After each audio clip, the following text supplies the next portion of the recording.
I think both are great. Yeah. Whatever gets you there. Some people, like someone to tell them, hey, you suck. And I'm we need to bring. Yeah, I keep hearing a lot lately. We got to bring back bullying. We absolutely do. Yeah, I mean, don't think I can agree with that, but shout out kids, start bullying again because it will have a lot of benefits. So. No, Travis, cut this out of the take, please. Yeah, there's too many weak people. And it's our job to get them stronger. Yes. Mentally, physically, emotionally. I don't remember the specific of the quote, but it's being weak is nothing to be embarrassed about, but staying weak is. Ooh, I like that. That's pretty good, right? I like that.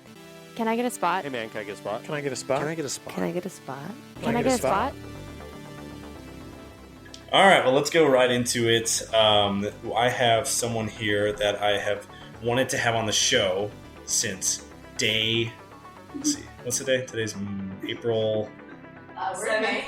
May? We're in May. We're in May. We started March 1st, so since May, I've wanted to have you on the show, Kara. Oh, me? Yes. So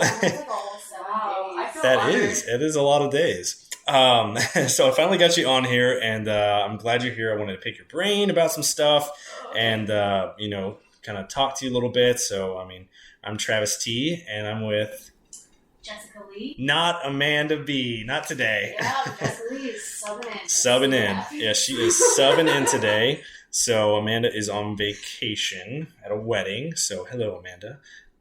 Shout out Amanda B. Yes, shout out Amanda B. Well, let's go right into it.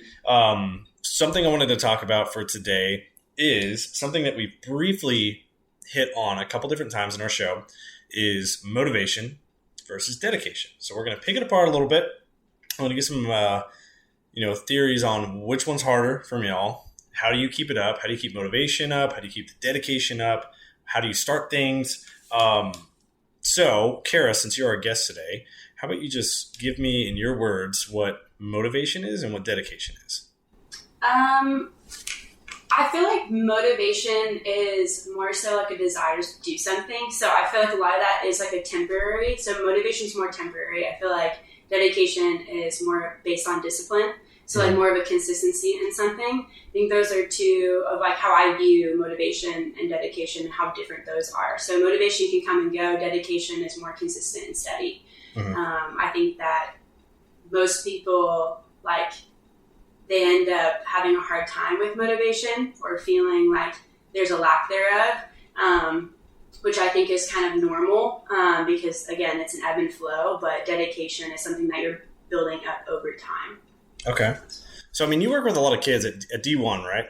Yeah, it's D1 Cedar Park over in the Leander Cedar Park area. Okay. Shout out all the D1 people over there. You girls on a famous podcast with all of our millions of listeners.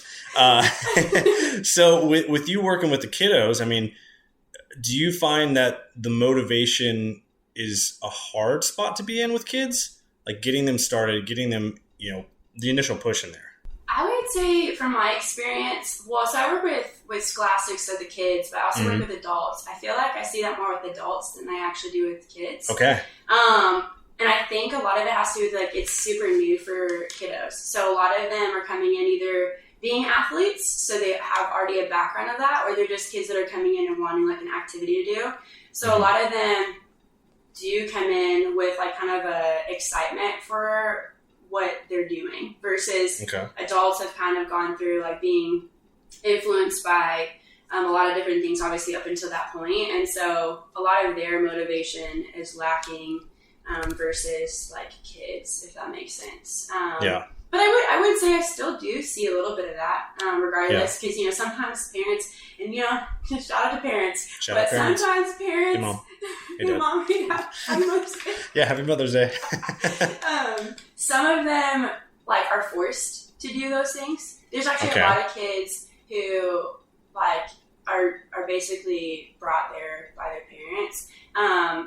Dropped off? Yeah, to no fault of their own. They want them to do something, but I don't think the kids understand that yet. So a lot of them, they're just I'm just doing this activity, this thing. I'm working out. Why am I doing this? And so a lot of our unique spot is explaining why, and I think that in turn is more rewarding for them in building their own dedication and motivation. And how that's going to lead them like going forward as an adult too. I think that's going to improve their excitement and desire to do those things. Okay. But I think the initial reasoning sometimes when they come in isn't really like their choice. Yeah. Okay. So, I mean, explain to me and then everyone, all our billions of listeners, because I mean, I didn't know that you did adults too. I thought it was just more of the kids, because I mean, all your Instagram stories I see is like the younger athletes and just like pushing them really, really hard. It's super cool to see. So, I mean, what do you do over there at D1? Yeah, so D1 is an athletic-based gym. It is formulated for like sports performance. So a lot of our backing is science-based in regards to that. So we apply that to our adults and to our scholastics and like our one-on-one athletes. So a lot of, get different variations of ages and stuff like that. Previous athletes who are adults or kids who are just starting out like in a sport or something like that. But a lot of our programming has been built around, the needs of athletes. But you don't have to necessarily be an athlete to train with D1. So we have most of our one-on-ones. So our personal training basically is geared towards, athletes, what they want, what they need in regards to improving their performance in their sport. But our other classes, scholastic-wise, is, youth sports performance based. So we do a lot of our programming of repetition, getting them focusing more on agility, speed, explosiveness, strength, and like power to improve them overall as an athlete. So you don't have to be in a specific sport to take those classes. It's like a more small group class to get them to apply those to their actual sport that they're doing. I mean, what kind of things do you hear from them that motivates them to do this? I know some of them are like, hey, kids got signed up by their parents. But for those who are choosing, whether it be the kids or the adults, I mean, what kind of things do you hear from them that is like stuck with you the whole time that you've been doing, like some good motivation that you've heard of why this person's right in front of you? I think a lot of the theme has been, there's different variations of this, but I think a lot of what motivates the people to come in is because they're realizing that what they were taught their whole life isn't actually what health and fitness is. And they just really want to take care of their bodies, and they want to be a better version of themselves for their families or for their future family or whatever that may look like for themselves. And I think the theme has just been that they are ready to come in and be more like stronger versus, some of them obviously have goals, like they want to lose weight, all those things, you hear that, but the theme is like they just want to become stronger and healthier versions of themselves. Because they lived a lot of their lives thinking that they had to eat a certain way or look a certain way or whatever that may look like. And it comes from males and females too.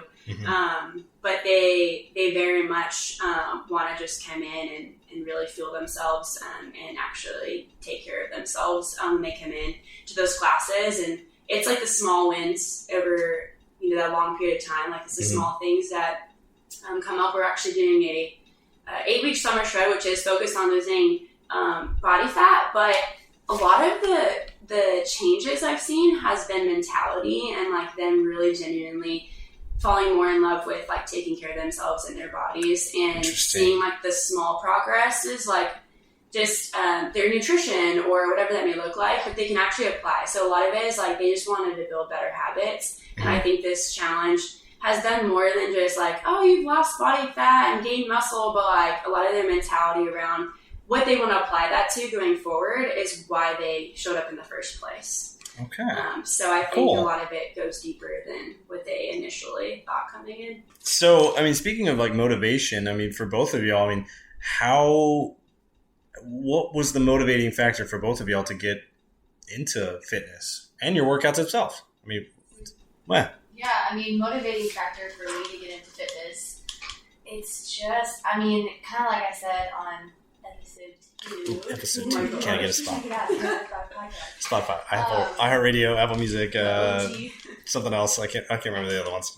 All of them. I've just always been in love with fitness and moving the body and health and being strong. And kind of like I said, my parents started me in gymnastics when I was 5 years old, and then it just skyrocketed from there. And then I fell in love with it even more and wanted to know more and learn more. And then I got a trainer, coach, shout out Chris. Oh my gosh, shout out Chris every episode. I know, just haven't seen my boyfriend too. Oh jeez. But that was really a huge game changer, because before that, I was working out and, I was decently fit. And then after being a coach, I've actually started training. Kara, what about you? What motivated you to start this? Well, lay it on us. I'm going to try not to make this very long, honestly, but it really dates back to high school, I think, and I was on a dance team, and I think I just was told what fitness was just, it was just wrong. It just wasn't right. What did they tell you that it sounded wrong? Yeah, a lot of I think it's like what you would see kind of like how people are influenced today, which is all image focused. Like everyone's kind of just like, calorie deficits have their place, but like people, not eating enough and over exercising and like doing a lot of cardio and all these things that just like were not helpful, and like strengthening. I didn't even know what strength training was or what like lifting weights looked like, and a lot of my it was like self discovery basically. Like I had to figure things out myself, and that came through me going through it the wrong way.